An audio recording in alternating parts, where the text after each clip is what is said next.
नमस्कार, IND special में आपका स्वागत है। मैं हूं मनोज सैनी।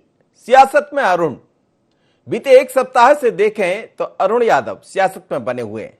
वजह पार्टी के खुद नेता चाहे कमलनाथ जी की बात करें, जिन्होंने ऐसा कुछ कह दिया कि उसके बाद सियासत गरमाई हुई है। और फिर भारतीय जनता पार्टी को मौका इसलिए भी मिल गया कि कांग्रेस की मंथन हुआ, बैठक हुई, उसमें दोनों भाइयों का नहीं पहुंचना, अरुण और सचिन का, तो फिर मौका मिल गया बीजेपी को कुछ कहने का। और उसमें भी बढ़िया काम कर दिया सज्जन वर्मा की उस टिप्पणी ने, जिसमें यह कह दिया कि अरुण के पास हजारों एकड़ जमीन है, कॉलेजेस हैं, तो फिर शायद उन्हें उसकी ज्यादा जरूरत होगी, यहां आने की नहीं होगी। लेकिन उसके बाद से अभी तक मसला थमा नहीं है। लेकिन 4-5 दिन बाद अरुण यादव का एक ट्वीट सामने आया, आपको दिखाते हैं। सबसे पहले एक ट्वीट देखिएगा। और उन्होंने कहा, ये मेरे शरीर व रक्त में एक एक बूंद कांग्रेस की दौड़ती है। तो जब ये ट्वीट आया, और उन्होंने फिर ये भी आगे लिखा है कि मेरे आगे यादव लिखा है, सिंधिया नहीं। यानी सिंधिया पर भी कटाक्ष कर दिया और एक तरह से जो अटकलें चल रही थी उस पर विराम लगा दिया। उससे आगे फिर दिग्विजय सिंह बढ़ गए और दिग्विजय सिंह ने फिर एक ट्वीट किया और उन्होंने शाबाशी दे डाली अरुण यादव की। बहुत बढ़िया किया आपने ये ट्वीट करके, शाबाश अरुण, आपसे यही हम सभी लोगों को उम्मीद है। तो अब उसके बाद भी सिलसिला थमा नहीं है। अब भारतीय जनता पार्टी के निशाने पर कांग्रेस भी आ गई है और तंज भी है बीजेपी के अलग अलग नेताओं का। तो जरा सबसे पहले सुन लेते आखिर ये मसला क्यों गरमाया। अरुण यादव के बारे में जब पहली बार पहुंचा गया कमलनाथ जी से, तो उन्होंने क्या कहा ये सुनिएगा। और फिर शेरा भी कूद पड़े मैदान में। शेरा ने कह दिया कि मुझे टिकट दे दीजिए। जरा दोनों देख ली, दोनों तस्वीरें आपको दिखाते, फिर बीजेपी की तरफ चलते। देखिएगा अरुण यादव क्या कहा कमलनाथ ने। सबसे पहले मेरी सर्वे रिपोर्ट आ जाए और कोई कहे कि वो लड़ रहे हैं, वो पहले तो कैंडिडेट को खुद स्वीकार करना चाहता है वो लड़ेगा।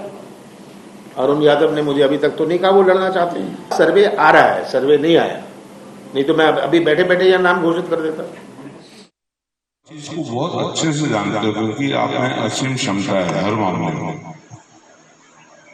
इस बार आप मेहरबानी करके खंडवा लोकसभा का जितना आप सर्वे करना चाहे सर्वे करें, परीक्षण करवाए। और जो कार्यकर्ता, जो अंतिम व्यक्ति, जो गरीब व्यक्ति, जो कांग्रेस जिसके पेट के अंदर शरीर में, उससे पूछो आप उसको लड़ाना, उस आदमी को व्यक्ति को चुनाव लड़ाओ, बहुत बड़ा फर्क पड़ जाएगा। ना किसी लोकसभा में फर्क पड़ेगा, मैं विश्वास कर रहा हूँ आने वाले विधानसभा में बहुत बड़ी सीटें जीतेंगे। मैं आपको विश्वास दिलाता हूँ। आखिरी से आपका है, जो आप चाहोगे वही हम करेंगे। बिल्कुल एक लाइन की बात, जो आप आदेश करेंगे वही होगा, दूसरा कुछ होगा नहीं, ये मैं वादा करता हूं। ये थे सुरेंद्र सिंह शेरा, जो निर्दलीय प्रत्याशी के रूप में जीत कर आए थे और कांग्रेस के वैसे माने जाते, पूरा परिवार कांग्रेस का। उन्होंने अपनी पत्नी के लिए टिकट मांग लिया और जैसे ही टिकट मांगा तो फिर सियासत गरमाने लगी। लेकिन अब जब अरुण यादव ने ट्वीट किया है तो बीजेपी के गृह एवं जेल मंत्री डॉक्टर नरोत्तम मिश्रा का क्या कहना है, मध्य प्रदेश की नगरीय आवास मंत्री भूपेंद्र सिंह का क्या कहना है, और राज्य मंत्री सुरेंद्र सिंह का क्या कहना है, सुरेश धाकड़ का क्या कहना है, ये भी और सुन लीजिए। फिर हम इसके बाद भी कांग्रेस की बाइट आपको सुनाएंगे, सुनिएगा। सच में वो जिस समुदाय से आते हैं उस समुदाय का संघर्ष का इतिहास रहा है, लेकिन कांग्रेस की मानसिकता हमेशा ही पिछड़े वर्ग के लोगों के विरोध की रही है। ऐसा उनके ट्वीट में भी उल्लेख है, किस तरह से उनके पिताजी के साथ में सौतेला व्यवहार किया। अरुण यादव जी ने भी सरकार आने के पहले अध्यक्ष वो रहे, संघर्ष उनने किया, फिर अध्यक्ष कमलनाथ को बना के मुख्यमंत्री बना दिया और उनकी उपेक्षा कर दी। जरूरत थी चमन को तो लहू से सींचा उनने, तो फिर जब बाहर आई तो कह दिया कि अब तेरा काम नहीं। जो अध्यक्ष थे, जो टिकट बांटा करते थे, 2-2 बार अध्यक्ष रहे, उनको अब टिकट मांगना पड़ रहा है। इससे ज्यादा और बेचारे अरुण भैया की क्या दुर्गति करेंगे। सिंधिया जी अगर प्रदेश की जनता के लिए उन्होंने लड़ाई लड़ी है, भ्रष्टाचार के खिलाफ उन्होंने लड़ाई लड़ी है, तो ये तो सिंधिया जी के लिए प्रतिष्ठा का प्रश्न है। और सिंधिया जी को पूरा प्रदेश उनका आभारी है कि उन्होंने एक ऐसी सरकार को हटाने का काम किया जो सिर्फ भ्रष्टाचार में लिप्त थी, वल्लभ भवन दलालों का अड्डा बना हुआ था। ऐसी सरकार को गिराने का काम उन्होंने किया है और इसलिए सिंधिया जी का हम धन्यवाद करते हैं। सिंधिया जी और अरुण यादव जी की कोई तुलना नहीं। अरुण यादव को रह के सुत उठ रही है। जब वो कांग्रेस है, अरुण यादव के पिताजी मुख्यमंत्री का पूरा हौसला रखे थे, चाह रहे तो मुख्यमंत्री अरुण यादव के पिताजी बनेंगे, लेकिन उन्होंने पिछले वक्त को मुख्यमंत्री कभी बनाया ही नहीं है। अब वो बच्चा तो कांग्रेस के पास कुछ है नहीं, उनको हमारे सिंधिया महाराज दिखते हैं। सिंधिया वो सिंधिया का एक ऐसी एक ही शक्ति है जो सिंधिया महाराजा है, जिसने मध्य प्रदेश सरकार को 24 घंटे में गिरा दिया। उसका नाम श्रीमंत महाराजा ज्योतिरादित्य सिंधिया जी है। कांग्रेस पर काम तो कुछ है नहीं। अरे उन्हें बचाव की बात करना चाहिए। इस समय बाढ़ है प्रदेश में आ रही है, बारिश बढ़ रही है, उस पर तो इन्हें कुछ बोलना नहीं है। उन्हें कुछ दिखते नहीं है, कांग्रेस पास काम कुछ है नहीं, वो तो ले दे के केवल सिंधिया महाराज दिखते हैं। सिंधिया की घोड़ी ये लोग नहीं कर सकते। चलिए, तो सभी कह रहे थे कि सिंधिया की बराबरी अरुण यादव नहीं कर सकते, लेकिन सिंधिया का नाम उन्होंने क्यों लिया? सिंधिया का नाम इसलिए भी लिया कि उन्होंने कांग्रेस छोड़कर भारतीय जनता पार्टी का दामन थामा। पर दामन थामना, चर्चा तो ऐसी है कि अरुण यादव और सचिन यादव की चर्चा भी बीजेपी में चल रही है और इसीलिए उन्होंने फिर ट्वीट किया। ट्वीट के जरिए कहा कि मेरे रक्त में कांग्रेस का रक्त है, मेरे भीतर। पर अब जब पूरी बात चल पड़ी है तो कांग्रेस का ताजा बयान भी सुन लीजिए। कांग्रेस कह रही है कि बीजेपी डर गई है। एक अरुण यादव के ट्वीट से इतनी घबरा गई बीजेपी, जरा ये भी सुन लीजिए क्या कह रहे हैं के मिश्रा। कांग्रेस के किसी नेता के एक ट्वीट पर भारतीय जनता पार्टी के पेट में दर्द प्रारंभ हो जाता है तो मैं सोचता हूं कि वो कांग्रेस पार्टी की सफलता है। कांग्रेस पार्टी बहुत कंफर्टेबल है, कहीं कोई असंतोष नहीं है। जो भारतीय जनता पार्टी ही अरुण यादव जी के खिलाफ या खबरें फैला रही थी कि वो भाजपा में जा रहे हैं, उसको अरुण यादव जी ने सटीक जवाब दिया है। तो निश्चित तौर पर उनको दर्द होना स्वाभाविक है। चलिए, तो अब आपने सुना कि हम क्यों कह रहे हैं कि सियासत में अरुण यादव है और बीते एक सप्ताह से लगातार वो चर्चा में बने हुए। मेरे साथ इस वक्त हमारे ब्यूरो चीफ संदीप मिश्रा जोड़ रहे हैं। संदीप से बात कर लेते हैं। संदीप, अरुण अचानक सियासत में क्यों आ गए? और हम देख रहे हैं इतनी बहुत सारी चीजें हमें दिखाई, हमने समझाने का प्रयास भी किया कि आखिर क्यों है अरुण सियासत में, लेकिन क्या अरुण कांग्रेस से चुनाव लड़ेंगे या कहीं और जाने वाले? देखिए, चुनाव लड़ने की अगर हम बात करें तो उस पर तो कहीं न कहीं सस्पेंस अभी भी बरकरार है, क्योंकि अगर हम बात करें तो कुछ दिन पहले अरुण यादव ने खुद एक प्रेस वार्ता करके इस बात का खुलासा किया था कि वो खंडवा से लोकसभा सीट के लिए दावेदार हैं और वो अपनी दावेदारी पेश भी कर रहे हैं। लेकिन उसके कुछ ही 2-3 दिन बाद पीसीसी चीफ कमलनाथ ने प्रेस वार्ता की और उन्होंने कहा कि उनके पास जानकारी ही नहीं कि वो दावेदारी पेश कर रहे हैं और वो वहां से दावेदार हैं। अगर वो हमारे पास दावेदार के तौर पर आते हैं तो मैं जरूर उस पर विचार करूंगा। सर्वे की भी उन्होंने बात कही। लेकिन उसके बाद लगातार राजनीतिक घटनाक्रम बीतता रहा और कल जिस तरह से यहां पर एक बार फिर से सियासत तेज हुई अरुण यादव के ट्वीट के बाद, और जिस तरह से एक बात और भी बात निकल के सामने आई कि लगातार कांग्रेस के नेताओं ने मनाया अरुण यादव को, क्योंकि कहीं न कहीं यहां पर कुछ भारतीय जनता पार्टी सेंध लगाने में सफल होती नजर आई थी और यहां पर फिर उसके बाद कांग्रेस पार्टी के नेताओं ने लगातार मान मनोबल का दौर शुरू किया और उसके बाद सफाई के तौर पर अरुण यादव ने यहां पर एक ट्वीट किया और सिंधिया का पर सीधे उन्होंने हमला किया। तो कहीं न कहीं उन्होंने अब जो अपनी गेंद थी तो सिंधिया के पाले में डाल दी। तो यहां से राजनीतिक घटनाक्रम लगातार ऊपर नीचे होता रहा। जिस तरह से भारतीय जनता पार्टी की खूबसूरती के भाजपा के सारे नेता एक साथ टूटते हैं, एक साथ हमला करते हैं, वो चीज लगातार देखने को मिली कि भाजपा के करीब करीब एक एक करके सारे नेताओं ने, प्रवक्ताओं ने, मंत्रियों ने, सभी ने सिंधिया के नाम पर लगातार हमला किया कांग्रेस पार्टी पर। और अरुण यादव को कहीं न कहीं खुले तौर पर यह कहा गया कि अरुण यादव सिंधिया के आगे कहीं नहीं लगते। जी जी जी बिल्कुल संदीप, चलिए बहुत धन्यवाद, आप मेरे साथ जुड़े। लेकिन मैं चलता हूं सीधे, अवनीश बुंदेला जोड़ रहा है मेरे साथ, कांग्रेस के प्रवक्ता है, साथ ही अन्य मेहमान भी जोड़ेंगे। मैं आपसे परिचय भी कराऊंगा कि कौन रहेंगे। अवनीश जी, हम देख रहे हैं बीते एक सप्ताह से अरुण यादव चर्चा में, और चर्चा की वजह आपकी पार्टी ही थी। जब कह दिया कि सर्वे के आधार पर टिकट दिया जाएगा खंडवा से, खुद कमलनाथ जी ने ये कह दिया, और फिर शेर सिंह, माफ करिएगा, सुरेंद्र सिंह सेरा ने कह दिया कि मैं उस सीट के लिए मुफीद है, मेरी पत्नी को टिकट दिया जाए, और वहीं से ये नाराजगी भी झलकी। और अब अरुण यादव ने ट्वीट कर दिया तो भारतीय जनता पार्टी बरस पड़ी। क्या कहेंगे? में है मनोज जी वर्तमान में, और भारतीय जनता पार्टी को चाहिए किसी तरह हम जनता को अच्छी सुविधाएं दें कि कोरोना की तीसरी लहर बहुत ही नजदीक है, हम उससे कैसे बचाव करें, हम अपने अस्पतालों की सुविधा कैसे बेहतर करें, पेट्रोल डीजल के दाम कैसे कम करें। आज ही मोदी जी ने 73 रुपए फिर बढ़ा दी गैस की टंकी पे।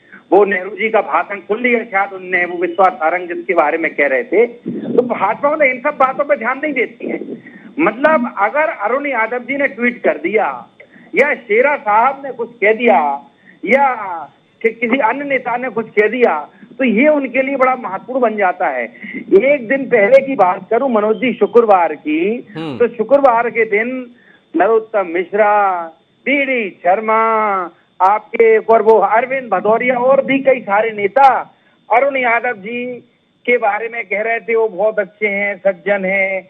आज अब कह रहे हैं कि हमें अरुण यादव जी से कोई लेना देना। मतलब ये सदैव ये प्रयास करते हैं कि अपनी राजनीति सेकें, दूसरी पार्टी के नेताओं के बीच में जबरन वाद विवाद की स्थिति पैदा करके, जबकि ऐसा कुछ नहीं है। माननीय अरुण यादव जी कल स्पष्ट कर चुके हैं जी, उन्होंने ट्वीट करके स्पष्ट कहा कि मेरे नाम के सामने यादव लगता है, सिंधिया नहीं लगता है। और निश्चित तौर पर अरुण यादव जी के नाम के सामने यादव लगता है, वो यदुवंश हैं और वो भगवान श्री कृष्ण से उनका संबंध है, गोकुल और मथुरा से उनका संबंध है। तो हम बिल्कुल, हम सब, हमें गर्व है अरुण यादव जी के कथन पर, उनकी बात पर। और जहां तक टिकट की बात है तो हम स्पष्ट कहते हैं साहब, जिसका सर्वे में नाम आएगा वो चुनाव लड़ेगा, और टिकट का जो निर्णय होता है वो हमारे नेतृत्व का होता है, हमारे पीसीसी चीफ का होता है। अभी भी बात सर्वे पर आकर रुक जाएगी। जब तक सर्वे में नाम, मान लीजिए सर्वे में नाम नहीं आया तो किसी और को मिल सकता है। बिल्कुल, देखिए एक बात आप समझे, सर्वे तो सर्वोपरि है हमारे लिए। बिना सर्वे के हम कैसे टिकट देते हैं? ये भाजपा थोड़ी है कि सिंधिया के साथ 24 लोग आए और अपनी पार्टी के जो तुम्हारे सालों से तुम्हारे यहाँ दरी चद्दर बिछा रहे थे, आपकी सेवा कर रहे थे, आपने 1 मिनट में उठाकर उनका राजनीतिक जीवन तबाह करके एक तरफ आप संगठन कैडर की बात करते हो मनोज जी, एक तरफ आपने 1 मिनट में उठा के 24 अन्य लोगों को टिकट दे दिया और 14 ऐसे लोगों को मंत्री भी बना दिया जो विधायक भी नहीं थे। राजेंद्र शुक्ला, अजय बिश्नोई जी अपनी नाराजगी व्यक्त करते देखे गए। ठीक है, तो ये भारतीय जनता पार्टी थोड़ी है, कांग्रेस है। इसमें बिना मिलन जी यही फर्क है भारतीय जनता पार्टी और कांग्रेस में। अविनीश जी बता रहे हैं कितना फर्क है। क्या बोल रहे हैं, इससे इत्तेफाक मैं नहीं रखता हूँ। मैं तो आज अरुण यादव जी के विषय पर चर्चा करने आया हूँ। तो अरुण यादव जी की आखिर ऐसी स्थिति क्यों हुई कि उनको अपने आप को कांग्रेस का कार्यकर्ता और कर्मठ कार्यकर्ता बताने के लिए ट्वीट करना पड़ रहा है? देखिए, क्रिया प्रतिक्रिया होती है। जिस प्रकार से कमलनाथ जी ने जो क्रिया करी है उसकी प्रतिक्रिया अरुण यादव जी ने दी है। देखिए, नूरा कुश्ती इनके आपस में नेताओं की मची हुई है, आपस की खींचतान, आपस की लड़ाई, चाहे टिकट का बंटवारा हो या पीसीसी चीफ बनने की बात हो या नेता प्रतिपक्ष बनने की बात हो, ये लड़ाई बार बार सड़कों पर आ रही है। आखिर कारण क्या है कि इनके नूरा कुश्ती इस स्थिति में आ गई है कि आज ट्विटर पे वार हो रहा है? क्यों आज अरुण यादव जैसे पीसीसी चीफ जो रहे हैं, केंद्र में मंत्री रहे हैं, ऐसे वरिष्ठ नेता को अपने आप को कांग्रेसी बताने के लिए ट्वीट करना पड़ रहा है? तो ये हास्यास्पद स्थिति नहीं है तो क्या है कि कांग्रेस के तमाम वो नेता जिन्होंने खींचा है, पार्टी के लिए लड़ाई लड़ी है, काम किया है, आज अपने आप को कांग्रेस में साबित करने के लिए ट्वीट जैसा सहारा लेना पड़ रहा है। नहीं, लेकिन ट्वीट में वो ये भी साबित कर रहे हैं कि मैं, ट्वीट में वो ये भी साबित कर रहे हैं मिलन जी कि मैं सिंधिया नहीं हूँ, यादव हूँ। नहीं, वो सिंधिया नहीं है, ये तो सच्ची बात है। वो तो यादव है, यादव ही नहीं है अरुण जी, सिंधिया है। कोई किसी की बराबरी नहीं कर सकता, कोई किसी की जगह नहीं ले सकता। लेकिन ये लड़ाई आखिर कमलनाथ जी, अरुण यादव जी की लड़ाई क्यों है? क्यों पद के पीछे लड़ाई है? क्यों टिकट के पीछे लड़ाई है? देखिए, कांग्रेस में बुरा हाल हो चुका है। मध्य प्रदेश नहीं, अपितु पूरे मध्य प्रदेश के अलावा भी जो प्रदेश है वहां भी कांग्रेस में आपस में लड़ाई बची है। दिल्ली में जाएंगे तो वहां भी आपस में लड़ाई बची हुई है। वहां तो चिट्ठी हो रही है। सोनिया गांधी जी 20-20 साल से राष्ट्रीय अध्यक्ष बन के बैठी हैं। वो हटते तो उनके पुत्र बन जाते हैं, पुत्र हटेंगे तो फिर माता जी बन जाती है, माता जी हटेंगे हो सकता है बेटी बन जाए। तो ये परिवारवाद की पार्टी है, इसमें इस प्रकार के वाद विवाद तो होते ही रहेंगे। और जो गुलामी पर आधारित राजनीति होती है उसमें इसी प्रकार की क्रिया और प्रतिक्रिया होती है। और उसी का परिणाम है कि अरुण यादव जी को आज अपने अस्तित्व की लड़ाई लड़नी पड़ रही है। और ये हम नहीं लड़ रहे हैं, ये वो खुद लड़ रहे हैं और खुद ही क्रिया की प्रतिक्रिया दे रहे हैं। ठीक है, राजेश सिरोठिया जुड़े मेरे साथ, वरिष्ठ पत्रकार हैं। राजेश जी, क्या अरुण यादव को अपनी अस्तित्व की लड़ाई लड़ना पड़ रही है जिस तरह की स्थितियां दिखाई दे रही है? एक तरफ कमलनाथ जी कहते हैं कि सर्वे के आधार पर टिकट दिया जाएगा, मेरे से अभी तक उन्होंने बोला नहीं, सर्वे में जिसका नाम आएगा उसको दे दिया जाएगा। फिर सज्जन वर्मा कुछ कह देते, जाहिर सी बात है कांग्रेस को बोलने का मौका मिल जाएगा, लेकिन फिर सफाई भी दे रहे हैं अरुण यादव। देखिए, सबसे बड़ी बात यह है कि आप 2018 से जाइए, 2015 से 18 के बीच में संघर्ष किया यादव ने, अरुण यादव ने और अजय सिंह ने। आज हालात कुछ ऐसे बदले कि सत्ता बदली, कमलनाथ मुख्यमंत्री बने तो सिंधिया से टारगेट पर आ गए उनके। अब सिंधिया बाहर हो गए तो अजय सिंह और अरुण यादव टारगेट पर आ गए।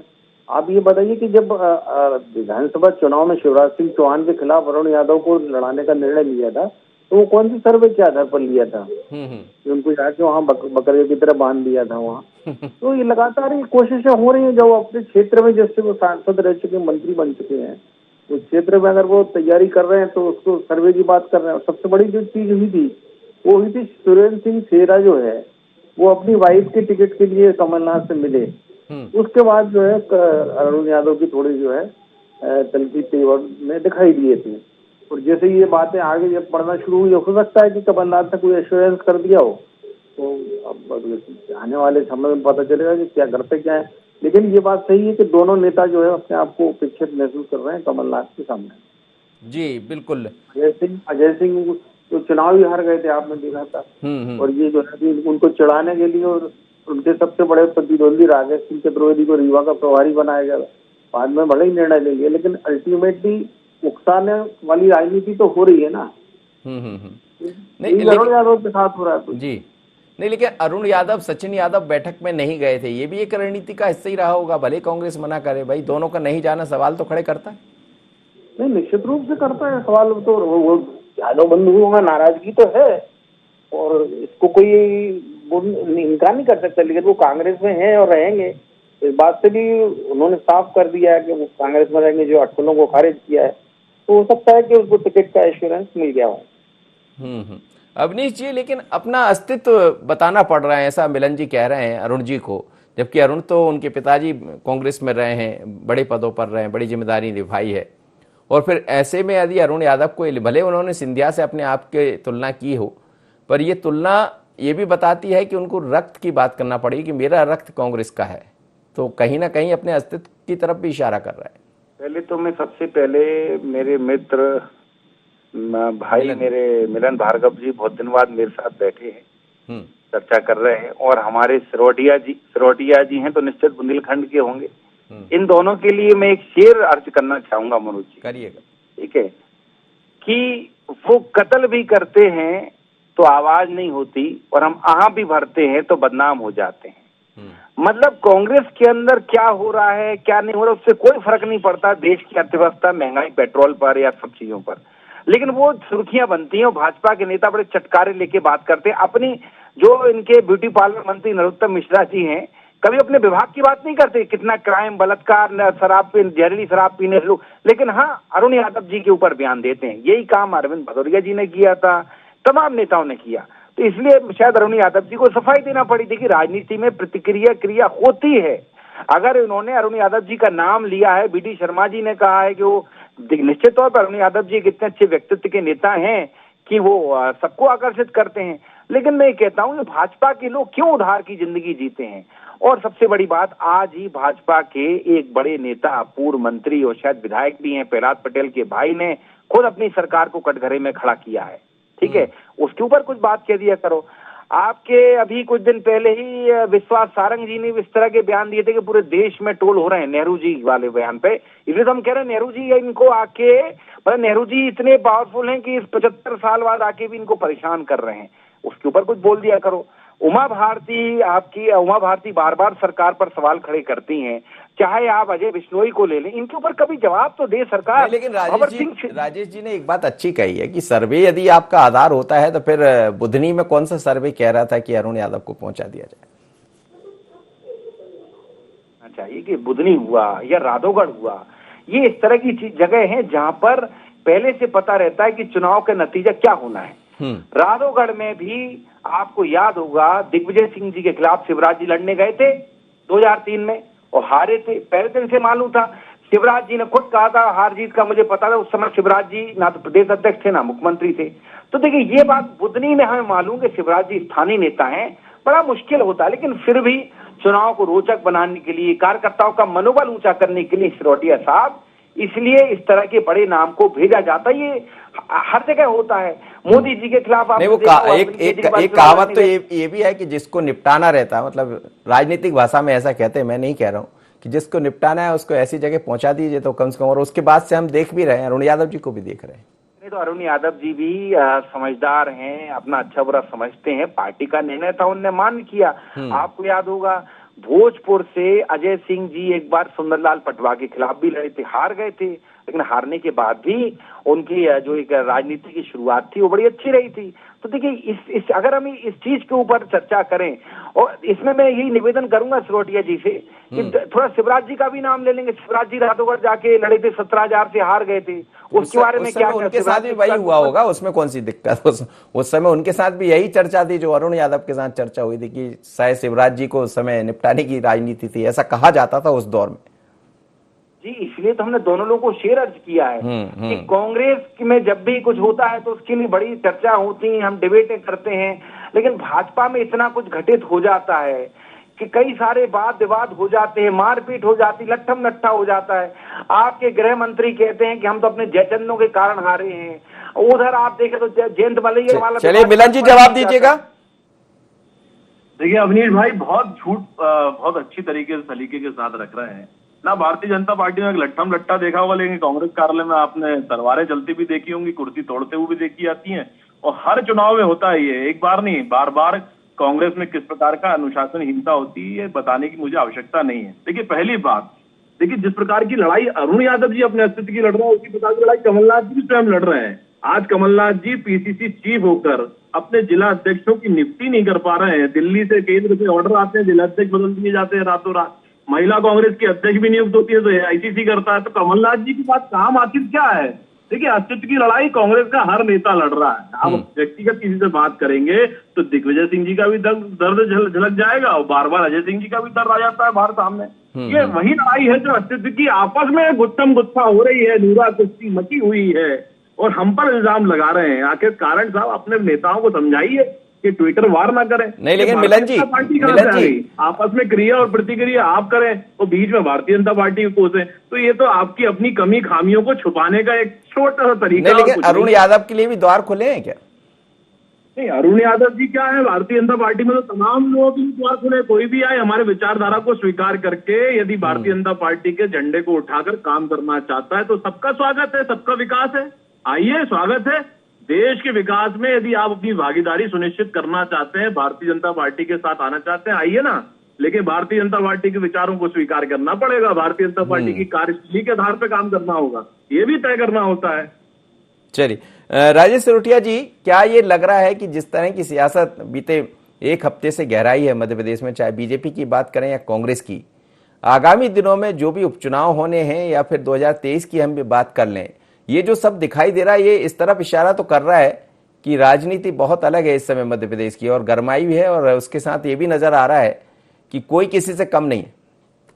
देखिए एक बात समझिए, कोरोना काल है और इस स्थिति में सरकार की, बीजेपी की, चाहे दिल्ली की सरकार हो चाहे मध्य प्रदेश की सरकार हो, उसकी किरकिरी तो हो रही है, ये बात तो सार्वभौमिक। और वो उसकी जो किरकिरी हो रही है वही कांग्रेस के लिए टानिक का काम कर रहा है। कांग्रेस को लग रहा है कि बीजेपी और मोदी और शिवराज जो है कभी बैकफुट पर हैं, तो उसका फायदा हम उठाएं फ्रंट फुट पर खेलकर।